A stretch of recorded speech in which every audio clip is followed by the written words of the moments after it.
Hello and welcome back to the Pretty Serious Bike Racing Podcast for Monday, April 17th, coming to you here right after the Amstel Gold Race Sunday.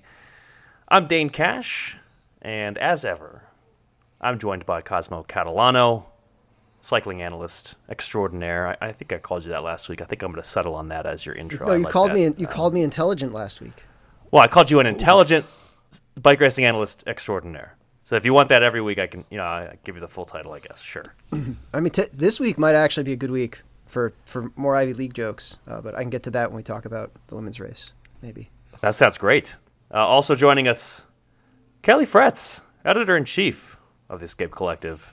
Been a little bit since we had you on. You've been busy doing other podcasts, holding places, if you will. Yep. Going to bike races as well. Glad to have you back here, Caley. Welcome. It's good to be back. Do you want some good news? I would love good news. Good news is that this podcast, Pretty Serious Bike Racing Podcast, has been the most popular podcast on average of all of our podcasts for the last couple of weeks. Stoked. It's a very, very narrow battle between this and Geek Warning, and placeholders spikes when we do things like go to Roubaix, for example. They're all within, like 10% of each other, but this one has been edging the other two out. So congratulations to all three of you. Wow, that's really great news. And take that, geeks. And last but definitely not least, Ruth Winder, former U.S. national champion. I've said that you're the winner of Brabantse-Pijl before, and I was going to hype a different race victory every week that you were on the show, Ruth, but this is also, we just had Brabantse-Pijl. I feel like it's a good week to mention that you're a Brabantse-Pijl winner. Welcome back to the Pretty Serious Bike Racing Podcast. Glad to be back. And Caley, don't give me another reason to be competitive over here. That was on purpose. Ruth, you are joining us despite being injured, and I just want to say that we're very grateful that you're toughing it out despite your recent injury. That we're very happy to have you on. Oh, I'm very happy to be here. I've had absolutely nothing to do and I'm slightly losing my mind already. And I guess you don't really need your arm to, talk. You can talk. You get the podcast. You get the mic holder right there doing all that for you. As an Italian American, I have to disagree with that statement. Yep, I'm with Cosmo here. You were unable to clap the way that we normally clap to start the show, but I think other than that, we're going to be okay here. I believe we'll be just fine. Yeah, all right. So, as I mentioned, we're just finishing watching Amstel Gold Race today, men's and women's, where dominant riders / teams did what they have been doing for the past few weeks. Not a whole lot of surprises in terms of the results. The way those races played out, though, made it a bit more surprising. There were some surprises with how things unfolded. Sure, if you could just go look at the results, you're not going to be shocked. But I think there's plenty to talk about with the way that things unfolded. We're going to start with the women's race, which finished early this morning. I should say before we talk about the women's race that there's already a great breakdown out there that you can listen to over on the Wheel Talk podcast. So go check that out. Get all the analysis from Abby Mickey and company over there, and we'll just supplement that with some of our own thoughts here about the women's race.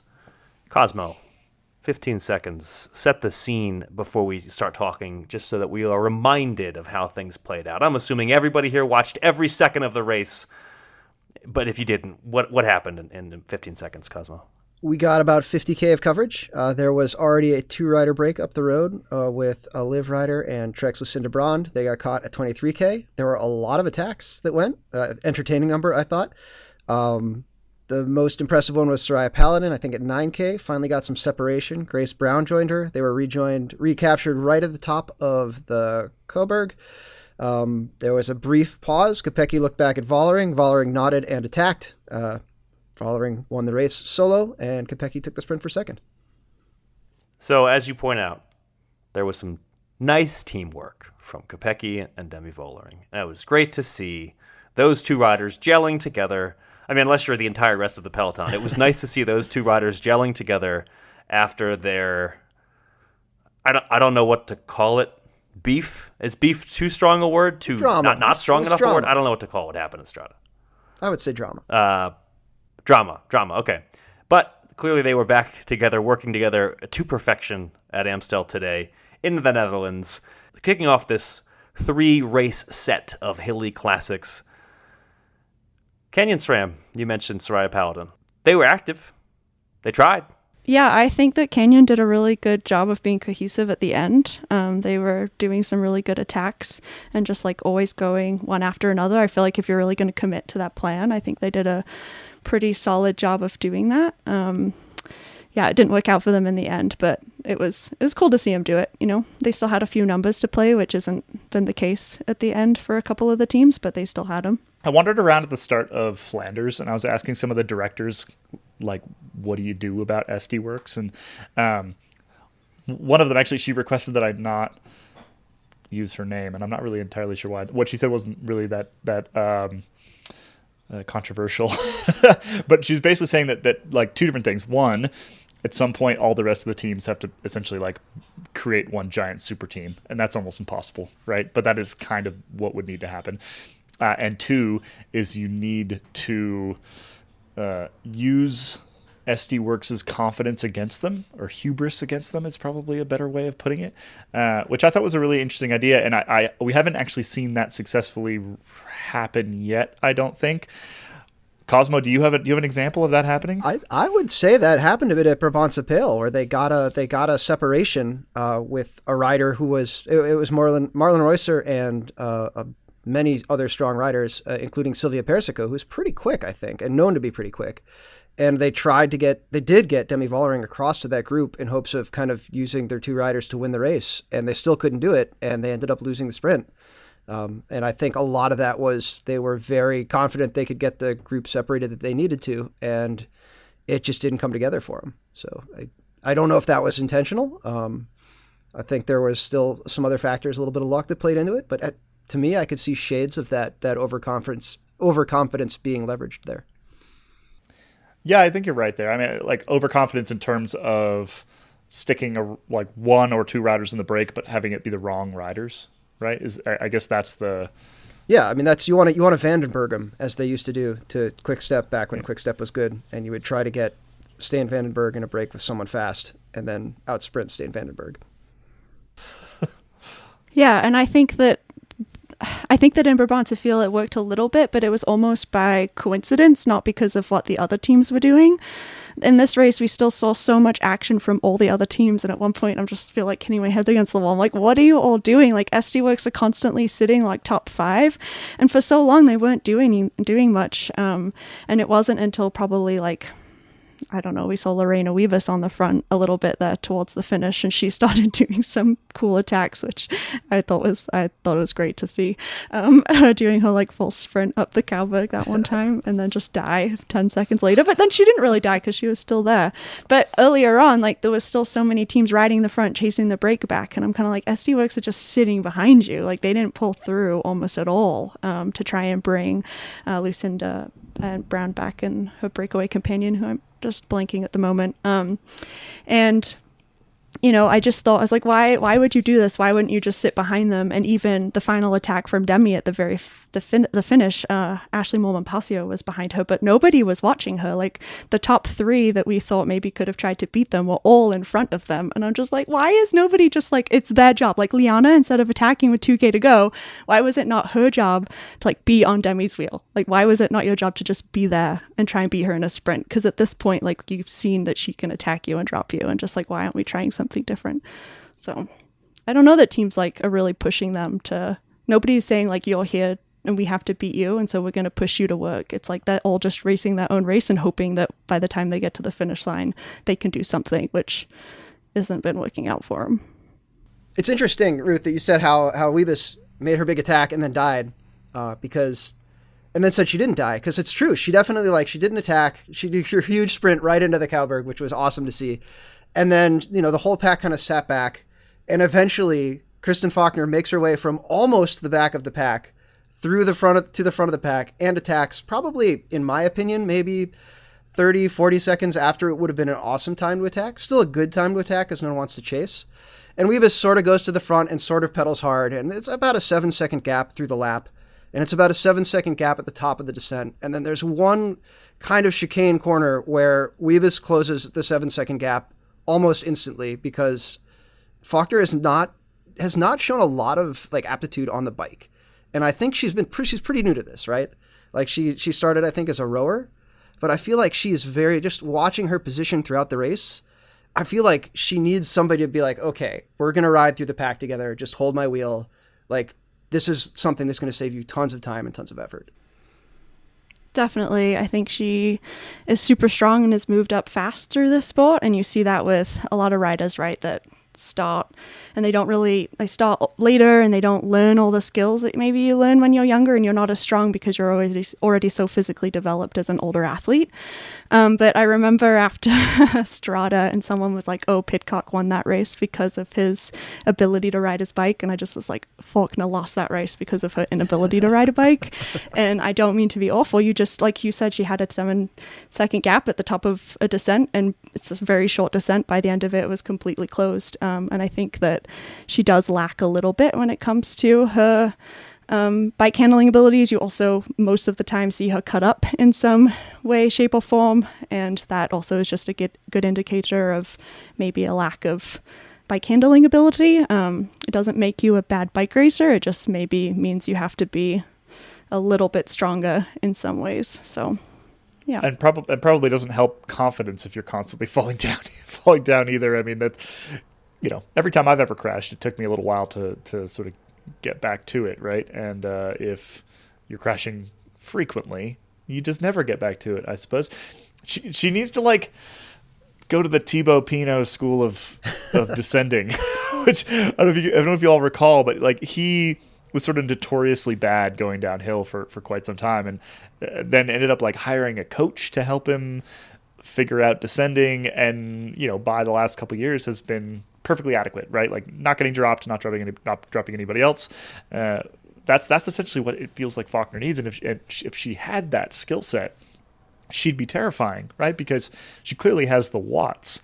Over on Wheel Talk, actually, I literally just posted that episode before we jumped on here, and I was listening through, and Brody Chapman talked about a time when, and Brody's a strong rider, a time when Faulkner just literally rode her off her wheel. I think it was at the Giro a year or two ago. Yeah, she's an incredibly strong rider, and if she could figure out the other bits, I think she'd be a real threat, potentially even on the level of what we're seeing from some of the SD Worx riders.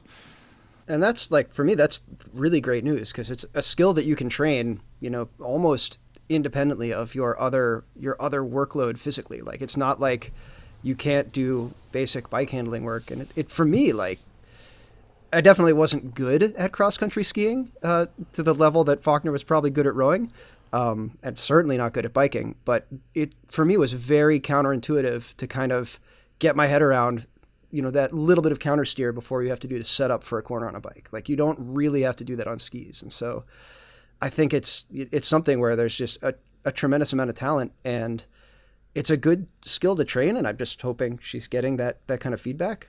She did kind of sit on the front after she was caught too, which to me is more of like, was there someone on the radio saying, hey, you're caught. You can go draft a little bit and save some energy and try and attack again. And I don't know. I have no idea. I have no insight. But to me, I was just kind of like, what is going on here?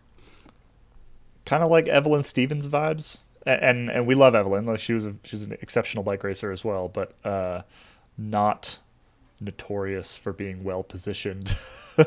Less crashing, I would say, and more just sort of like, being in 30th when she needed to be in 5th kind of thing. And same thing, which was like, once she started to figure that out near the end of her career, she became a lot more potent from a victory perspective, basically.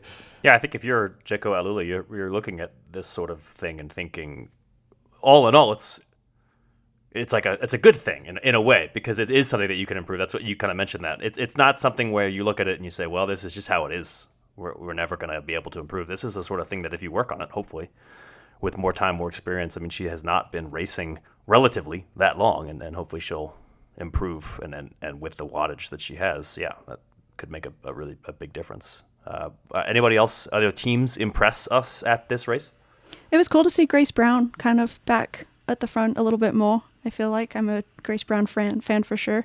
And having her up there, she didn't, she wasn't flying, but she hasn't really had the spring that I think I would have liked to see from her. Rather, that was just a bit of bad luck or lack of legs here and there. But yeah, she kind of made a presence, which was fun. Good to see Ashley Moolman-Pasio up there. I've seen, is it AG Insurance or AG Insurance? I'm always worried about getting the pronunciations wrong, but I've seen them kind of at times on the front in races, and you're like, oh, what are they going to do? And then you never see them again. So I thought it was really cool. She was up in the mix, and I think if she'd wanted to make Vollering not win, she could have. I don't think she could have won herself, but she might have been able to just sort of take one for the team and pull that group back. Yeah, I think with the eighth for her, eighth place finish has to be somewhat confidence building or a starting place with Flesch and Liège coming up, because she has the climber skill set to do really well in races where they're just sort of pure climbing talent required. So it's a nice kind of bounce back for her after, I don't want to say quiet, it's like she hasn't been around, but she hasn't had too many big results since the February stage win in Setmana Ciclista. So with the way things played out today, I think SD Worx it was a big bounce back for them as a team after Roubaix, and just another reminder that getting into the early breakaway and holding on all the way and winning semi-miraculously and stunning the world isn't going to happen that often. So shout out to Alison Jackson for doing that at Roubaix, but I don't think getting into the early break is a sustainable long-term strategy for beating SD Worx. What is? I don't. You asked around at the races, Caley, and it seems like there wasn't a great, obvious go-to answer. I don't really know that we have one. Yeah, I mean, like I said, I chatted with a couple different directors about this, and all said some version of like multiple teams essentially working together, and the confidence thing actually came up a couple different times, and I think that the confidence thing is maybe the two are probably related in that, like, if you go to Roubaix and you kind of you attempt that tactic a little bit more often, essentially by putting really strong riders in breakaways, preferably with an SD Worx, without one of the SD Worx that are like big guns, right? The problem is, how do you do that? Like how do you get in a breakaway without sort of one of their three world beaters? That's easier said than done. And then once you do, you just have to force them to chase, right? And you essentially, every single other team has to just be like, we're not doing anything. Have fun. You're sitting in the front. I think that's the only way. And so many things have to line up for that to actually happen. That's why we see them win all the time, right? It's easier said than done, all these things. Yeah, I think it would be really fun, though, to see someone just really sitting on Demi's wheel or Kopecki's wheel. I think that we haven't really seen someone fully mock them 100%. Like, if you think about Annemiek van Vleuten last year, and when we really saw Kopecky kind of have a breakthrough, there was so many times it was so clear it was Kopecki's job just to sit on Van Vleuten's wheel, and that was all she had to do that day. And sometimes she did it and sometimes she didn't.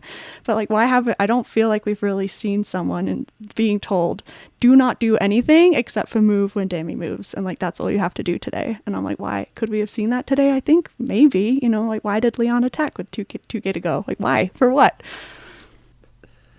I completely agree, and I think there may be a psychological aspect too. Kopecky she seems pretty irascible on a bike, a little feisty, which is fine. Lots of riders are, but you saw today where she didn't get her jacket at a feed station and was kind of like visibly angry on the front, sort of yelling at the soigneur, and then she went back to the car and got her jacket, put it on, and was taking sticky bottles and yelling at the moto. Like, I feel like it would meaningfully upset her to have someone following her around through the entire race, marking her wheel.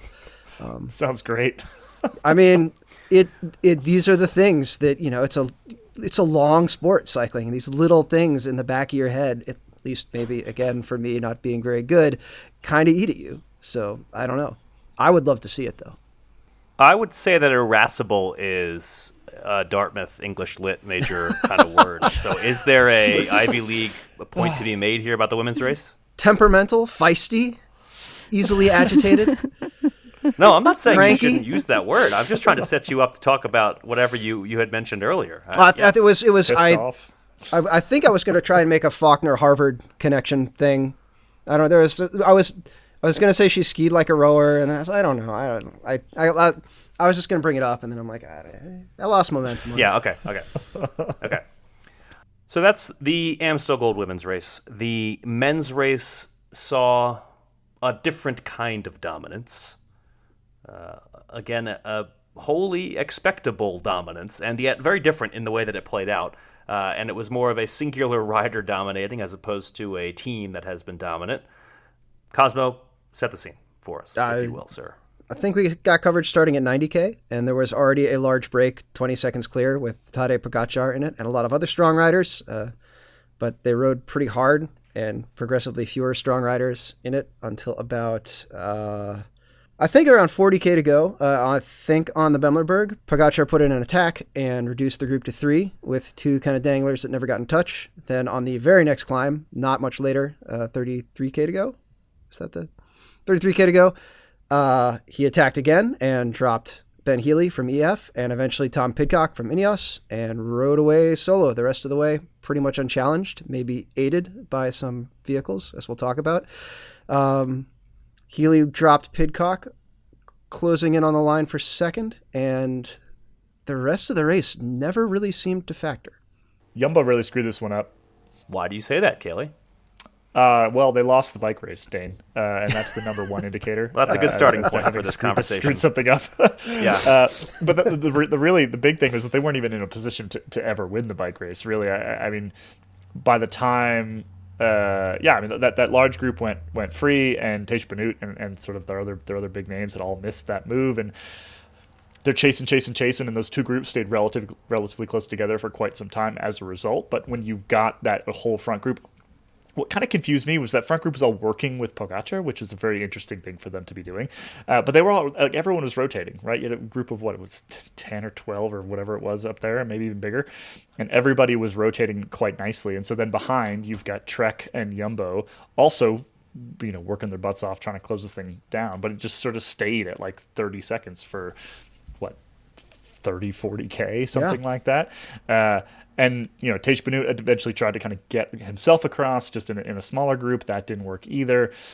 Yeah, I mean, for a team that earlier in this season felt absolutely unbeatable, they had a pretty bad Flanders and Roubaix and not a great Amstel today. I would say that they messed up the tactics. They weren't in the right place at the right time. They didn't move with the right move. They didn't follow Pogačar around. Like, again, why would you not just stick somebody on him? I don't really get that.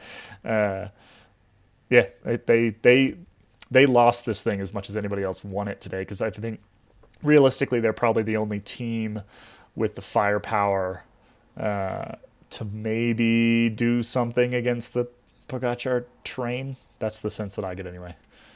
They did initially, right at the very first minutes of coverage, have Tosh van der Sande in that Pogačar split. And he was almost immediately dropped. And this is where, Dane, you mentioned this was foreseeable, but I don't think I foresaw this happening so early in the race. And I don't think the organizers did either, or they would have covered it. But at some point, someone on Jumbo said, "Oh, it's fine. We got Tosh in that break," not realizing that there was, extremely strong people all ready to work in there. For me, what was mind-boggling was that Trek and Bahrain and Jumbo all seemed unable to work together. Like, one team would pull and the other teams would sit on. And it just, it was such a small gap that I cannot believe, even with Pogačar being Pogačar, that, 9 people riding as hard as they can in a pace line couldn't have brought that back. Maybe I'm wrong, but I feel like they could have coordinated better in the chase. No, I agree. It certainly seemed like the gap was small enough that if enough of these riders had worked together, and I think you kind of described it really well. There were moments where, okay, Trek's at the front, okay, Bahrain's at the front. It didn't really seem like they were actually collaborating. They weren't really cooperating very well. And we've talked about this before with teams where, okay, even if Jumbo did have van der Sande up there for a bit, he's not going to win the race. Like that doesn't mean you can not chase if he's up there. Because Tadej Pogačar is going to drop him. And then even if Tadej Pogačar crashes, 4 other people in that group are going to win ahead of Tosh van der Sande. So that's not a good reason not to go all in on the chase. And then even when it became clear they needed to chase, they just couldn't get it together. I have a Ruth question, which is we always hear about like at Flanders how difficult it is, or Roubaix in particular how difficult it is to put a chase together.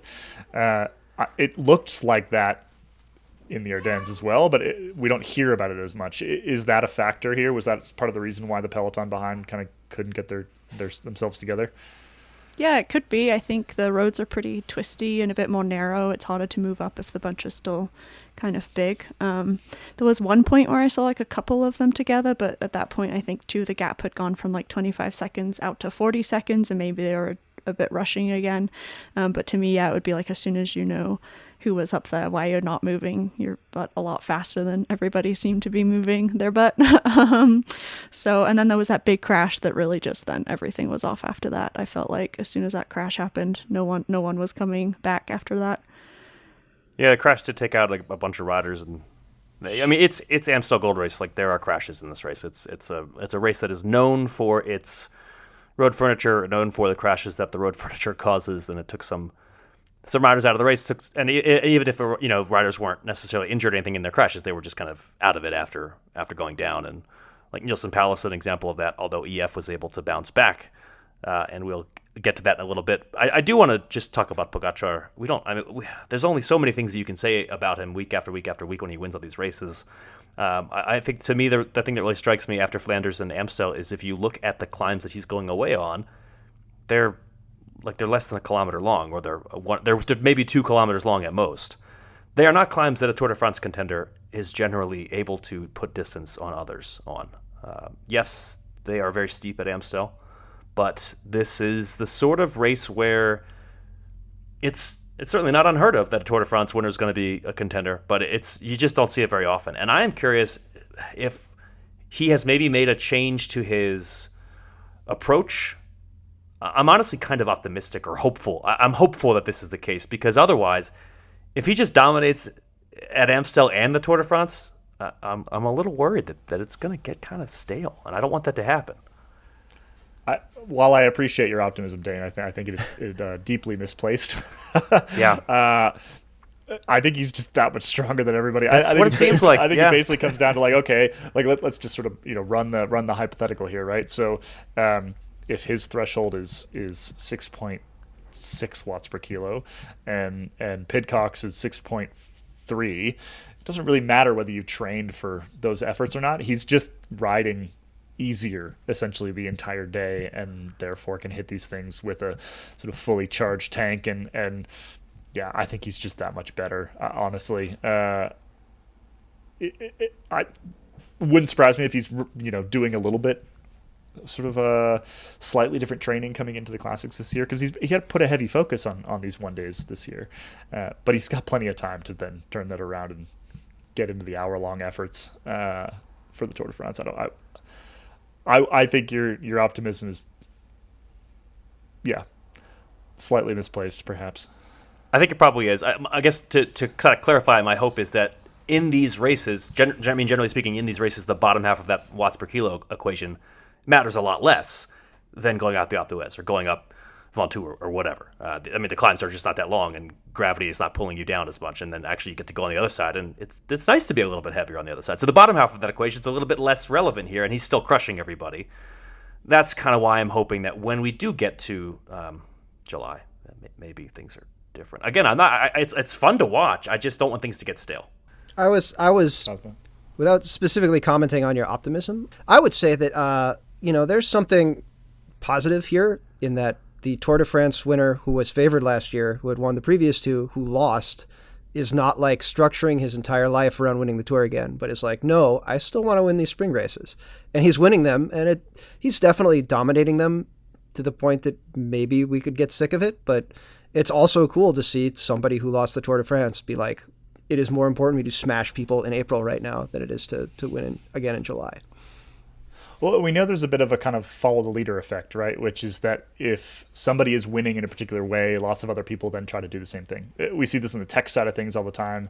But what kind of concerns me with that is then if Pogačar goes and loses the Tour again, despite quite obviously being the best bike racer in the world, then it sort of proves the Vingegaard model Chris Froome model, the Bradley Wiggins model, the model that has worked over the years. It proves that model, and kind of shows that the Pogačar version is overly optimistic, perhaps. Unless you really want to win spring races, which would then that would kind of suck, right? Like, because then we're back to like the Froome years, where Grand Tour riders are just really not particularly exciting. They don't race Grand Tours exciting. They don't race one days exciting. They're just not particularly exciting bike racers.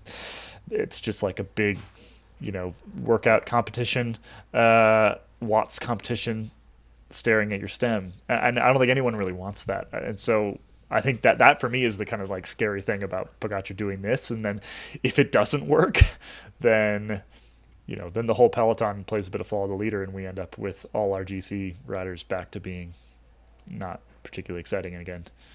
What's the Trentin thing? I feel like I've almost been talking too much about my own race experience today, but so the situation was Pogačar rode a bunch of the distance with a flat tire. There was a moment where they were able to get the team car through to get him a new bike. He pulls over, they do a bike swap, and Trentin, who had gone from marking attacks, suddenly jumps to the front and rides as hard as he can with the intention of trying to bring Pogačar into the race. I have definitely done this in like a 1-2-3 race where I am a Cat 3 who is basically complete baggage, who has an opportunity to help a stronger rider. And I'm like, yes, it's my moment to be useful, and like ride up to go tow them back into the race. And once they're back up to speed, they just ride past me, and that's it. And I am able to offer no help whatsoever, which is exactly what happened to Trentin. He didn't quite connect to Pogačar, and honestly, Pogačar didn't need the help in the end. So let's talk about the assistance that he received from the vehicle in front of him, which, I mean, it probably is not going to change the outcome of the race, but it was a lot. He got a lot of draft from a motorized vehicle. Yeah, I just think it's really frustrating. I think that, there are so many rules set by everybody involved, and people get fines for tiny things all the time in bike races, but then we have things kind of out of riders' control as well with this just cause in front of you. And generally speaking, I think most riders are of the opinion that they're not generally looking for it, but we'll take it if it's there, because everyone's like, at some point everybody gets some sort of aid from a vehicle in front of them. But it's just like, yeah, it's frustrating for the people behind. It's frustrating for the person behind the car, because they have this bit of conflicting thoughts, like, oh, you don't want to be slowing down, and it's like this distraction from what's in front of you. I think that we could figure this out better than we're figuring it out currently, and I don't know what needs to change, but it seems to be happening a lot, just vehicles in general in front of riders of all kinds of different, between groups, the leader, yeah. They need to punish this stuff like they punish riders for doing little tiny things, right? Like, because that would help with the sort of education side. So the course director who's driving that BMW that was sort of sitting in front of Pogačar for quite some time was Leo Van Vliet, I believe. And he was approached after the race. AD.NL ran a quick interview with him, and he basically said, I've ridden before, and I can't imagine there'd be any benefit from that. The problem is we have this man named, was it Bert Blocken, I think is his name, who did all the analysis of this and looking at the CFD and wind tunnel testing and all the rest, and we do know that it has an enormous impact on a rider, even 50 meters or so behind a car, and they're often significantly closer than that, and today they were way closer than that. And then you've got this guy who's driving a vehicle in one of the biggest bike races in the world, who just doesn't even know that this exists and doesn't agree with it, right? And so from that perspective, you just need an education campaign where everybody who's driving needs to know that they cannot do that, and it's not a debate, and they don't get to tell us, oh, I rode bikes and this it's not a big deal. No, it is a big deal, and the UCI kind of needs to start clamping down on drivers that do it, because sometimes it's an accident, right? But the thing about accidents is you can often avoid them if you have a little bit of foresight, and if you're going to get whacked with like a 1,500 Swiss franc fine, right? Like that's the sort of thing that I think could potentially get these drivers to stop sitting in front of riders. And the motos are just as bad. I mean, as soon as the BMW got out of the way today, then we had a race photographer sit 15 yards in front of Pogačar again. Now, it's impossible to sort of like truly draw a line between these two things, but as all this was happening, the gap, which had been actually shrinking according to the possibly questionable gap that's been sitting on the top of the television and actually been shrinking down to 19 seconds, I think, between Ben Healy and Pogačar. And by the end of all this stuff happening, all this car drafting, it was back up to 35, almost 40 seconds, right? So it does, I think, who knows if that's the actual impact. Cosmo, we were saying earlier that those numbers are not particularly accurate often at the end of this race. But I think it's unquestionable it has some impact. If it has some impact, then we should... It's not a difficult thing to stop is the thing. Like you just don't drive 20 meters in front of whoever's winning the bike race just so you can get your like Amstel logo in the TV shots is basically what they're trying to do.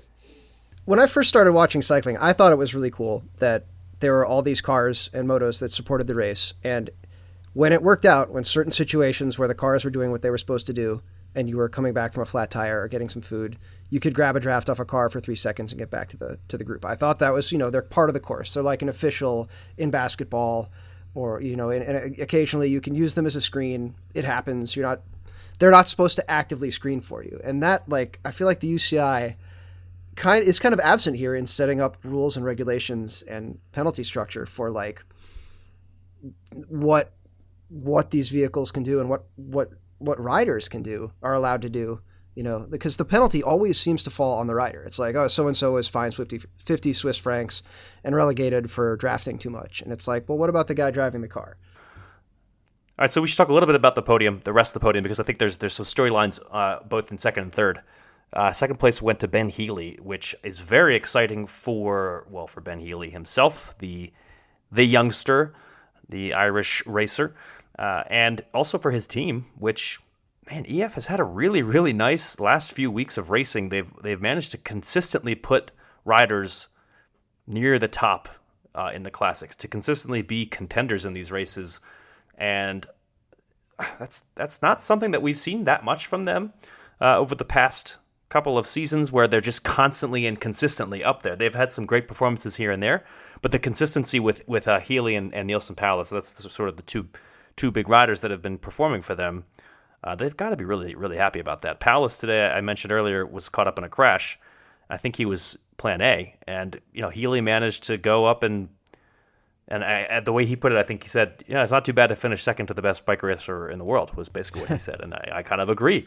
If you're finishing second to Tadej Pogačar, you're doing something right, because that means you're better than most people. And Ben Healy, I was pretty impressed to see him leaving Pidcock behind. Pidcock is the form's a little bit hard to judge with the way that his spring was kind of derailed by that concussion that he suffered at Tirreno Adriatico. But I think there's very little negative that you can say about the way that Ben Healy raced today, and so this is his second straight runner-up ride. He was second at Brabantse-Pijl as well. So for that team, for EF to go into Flesh with both Healy and Pallas, for EF to go into LBL with Healy and Pallas, that's pretty promising for them. And then they got Esteban Chavez coming in as well, off of his... Frustrating for him because it didn't lead to many big results, but strong rides at both Catalonia and the Basque Country. He was very active in both of those races. I think that's a team that they need some results, and they've managed to kind of be up there or thereabouts, as the Brits like to say. Would you like some Ben Healy facts? Let's get some Ben Healy facts. I don't actually have that many, but I have a couple Ben Healy facts because I'm actually talking with him tomorrow. I think possibly Tuesday, just because he was sort of the story of the last week, and it felt worthwhile to give him a ring and see what he's up to. He's a young rider. He's 22 years old. According to Ronan, who is also Irish and has known Ben for a very long time, and actually was, according to him, an advocate of keeping Ben Healy or getting Ben Healy on a sort of the national team for a couple of years there. But he's a Tour de l'Avenir stage winner. Apparently, Ronan says the youngest ever Tour de l'Avenir stage winner. I have not fact-checked that. No idea if that's true. Ronan says it's true.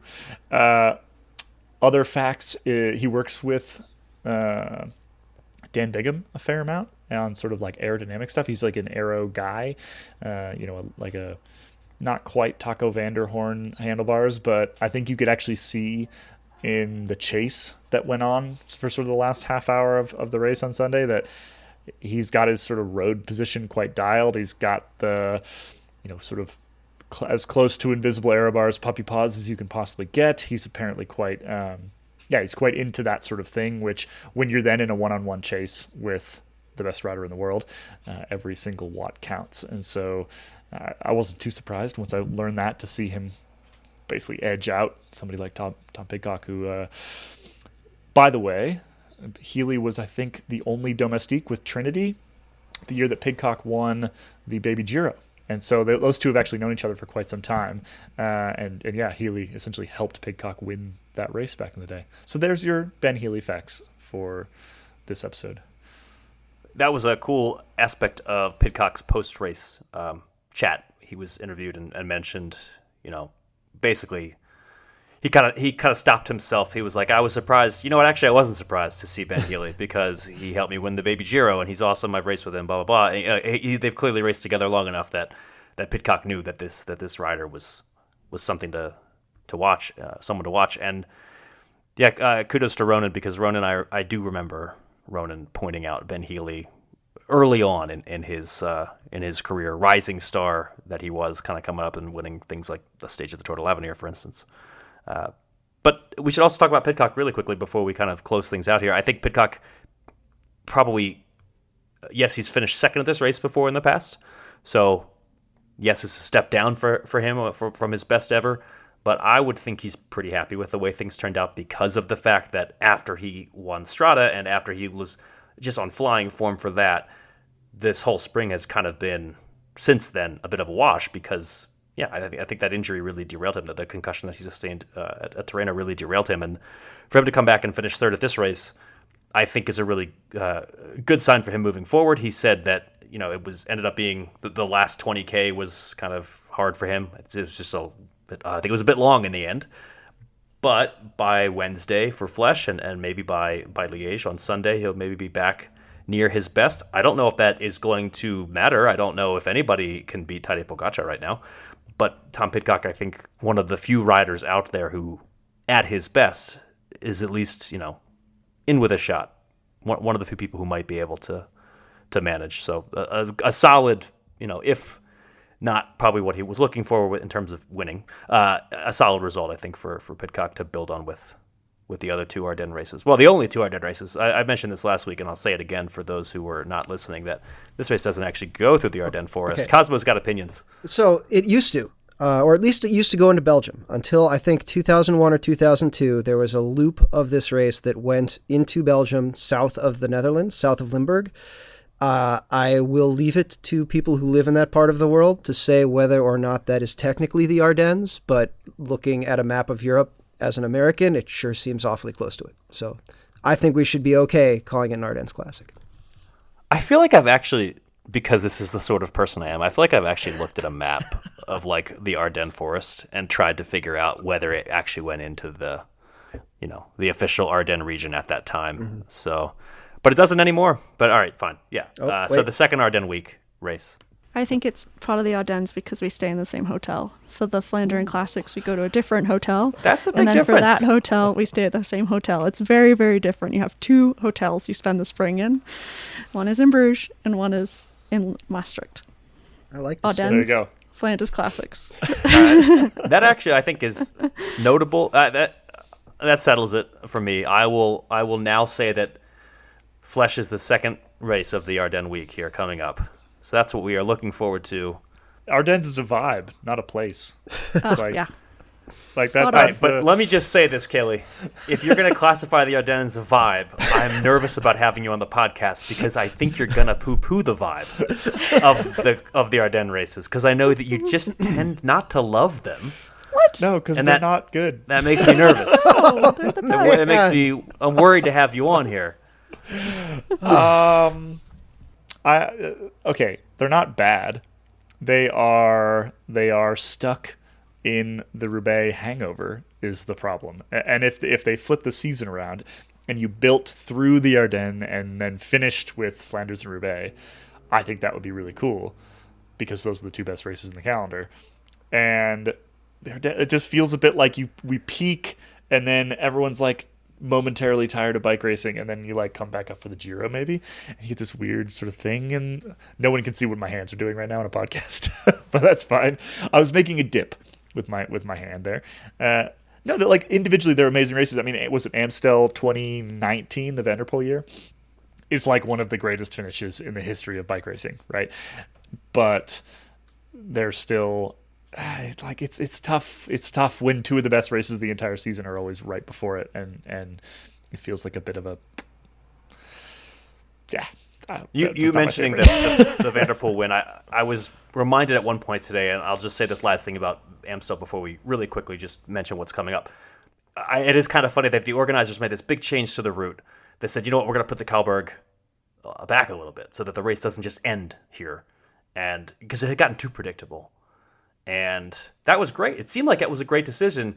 And but what do you do when the best rider in the world just attacks from 500 kilometers out there's nothing you can do about that. So I do sort of feel for the organizers of these races when Tadej Pogačar targets your race. I don't know that you can really design it in a way that's going to do anything. Well, and I don't want to go down to a terrible bad news bears of cycling rabbit hole here. This is placeholders. The other reason I think. Oh yeah, I should probably save this for placeholders later this week. So I'm gonna keep this take very short, and I will expand upon it and placeholders later this week. Which is when I was growing up and watching bike racing, these races were the ones that were most obviously won by guys that were doped out of their minds, and so that kind of ruined it for me, basically. Which looking back, they were. Most races were won by riders that were doped out of their minds, but it was just it felt a little more obvious with these ones because it was they just look like watt competitions more often than not. It was who could go up the final climb the fastest, so who got the best blood bag the night before, basically. And that is not I think that kind of ruined the races for me, honestly, sort of 2000 2005 kind of era. And I've never recovered from it. But that's really a me problem, not an Ardennes problem. So, yeah, I don't know. I wish that they flipped them. That's my big thing. Is I wish it just built. Because these feel like a build to me versus a peak. Okay, so in terms of finishes that tend to happen one way every year, that is probably, I'm going to say right now, what's going to happen at Flesch. Flesch will on Wednesday. But if you really, really like climbing for...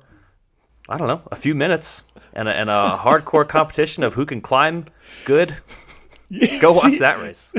See, yep. You You're can't right. disagree with me and then describe Liège, the race. I feel very differently about Liège. I feel very differently about Liège. Ruth, defend the bike race. Defend it. Well, I love it because I feel like Flanders and Roubaix, there's so much that can go on that's crashes and all of this. And we talk about rider safety and then we go throw them out on these courses with slippery couples and somebody's 50% of the peloton's going to crash and break something. And I'm sorry, the Ardennes are just hard because the courses are hard and it's, a bit more of a fitness rather than luck. There's way more luck that people love. And it's the same with Americans that like to watch hockey. They're we're here for the fight. And I'm okay, that's why people love some of the, Flanders and Roubaix. And I personally hated that. I really didn't like it. I would race Flanders and it would be cool, but I would also just have so much anxiety around crashing and I want to be crashed out. And of course, crashes happen at the Ardennes classics. We saw that already today. I'm not saying they don't, but it feels like there's less of a purposeful variability to crashing supposed to happen or flats supposed to happen in Roubaix and Flanders versus the climbing races are hard and people win because the climbs were just super hard. And that's kind of why I like them. I really like that point about Roubaix in particular. I love Flanders. I like watching Roubaix, but I don't think it will ever be my favorite race because of that extreme element of randomness caused by the crashes and the flats and everything that happens. And we saw it this year in the men's race where it just kind of deflated was the word you used. And I think you weren't being intentionally punny, and I loved that, Caley. Yeah, it really deflated because of that. And I do like that about these races. I certainly like it more about Liège. I think Liège just can be a much better race than Flesch Wallonne these days. But you have raced up the Mur de Huy, which is the final climb of La Flèche Wallonne. You finished as highly as, what, 7th? Yeah. What's your best finish at Flesch, Ruth? Don't remember if it was 7th or 11th, but it was last year's. But that's not the cool part. The cool part was in the post-race interview of Anna van der Breggen that I was a problem, she said. And then Ruth Winder was a problem. So that's more impressive than my finish position, by the way. Because I was still off the front solo at the bottom of the climb. Okay, I'm confirming with the results here. You were 7th that year that Van der Breggen won in 2021. Can you compare, as somebody who's raced, I've never done the Mur. Can you compare that to other climbs on the World Tour, like climbing up the Muir in the finale of Flesh? Like how does that compare to other climbs? It doesn't. It doesn't. It's pretty steep consistently for a long time, and the number of people on the side of the road just make it so special. No other climb for a women's race has that many people just like lined on either side. It's really cool, and you can hear them because you're going so slow. You're like going so hard, but so slow. That's actually another really good point about these races, though. They've done a nice job of having women's races for years. The Ardennes races have, where Milan-San Remo, like, reports Milan-San Remo may have a women's race. That hasn't been a problem for the Ardennes races, which is great. Flesh Alone is a great race to show to people who don't currently watch or understand bike racing, because there's, stuff happens and then there's a sprint up a hill at the end, and the sprint up the hill is cool because the hill is terrifying looking, and I think a lot of people see that and maybe kind of get it. You don't have to sit there and watch for an hour like a tour climb. It's a minute or two and interesting for normal people. It does go by pretty quick.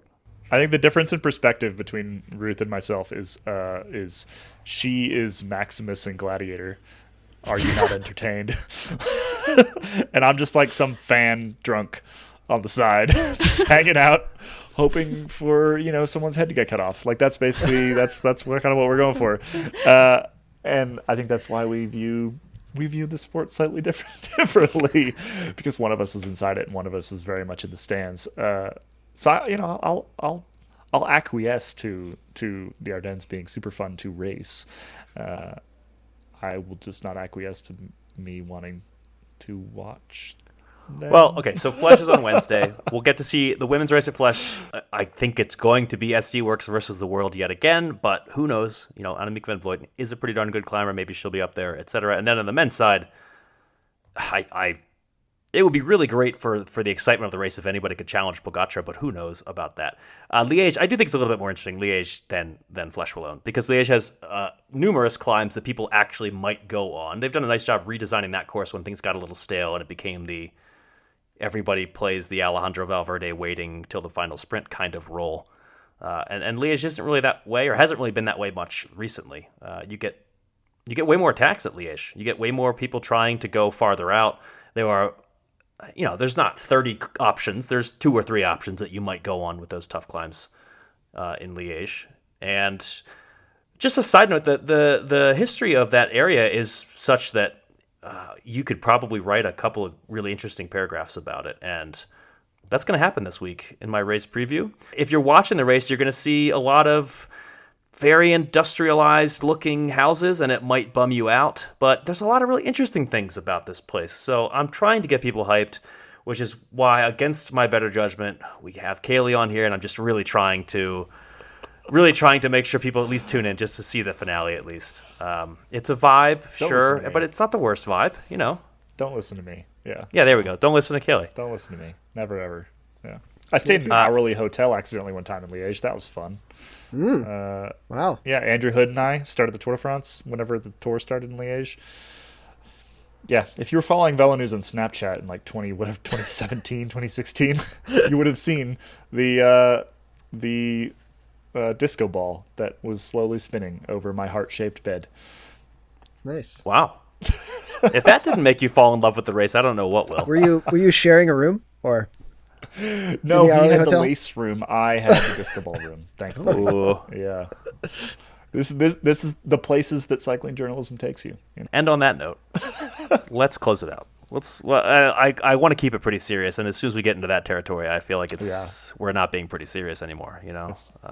It's pretty unserious. I do apologize. We have both Flesh Wallonne and Liège to look forward to. I hope you watch. I hope you enjoy them. I hope they are entertaining, and I hope Caley's proven wrong. Nonetheless, Caley, thanks for joining us. Ruth, thanks for joining us. Cosmo, as always, great to chat. And we will be back to be pretty serious after Liège in a week. Thanks, and see you then. Bye.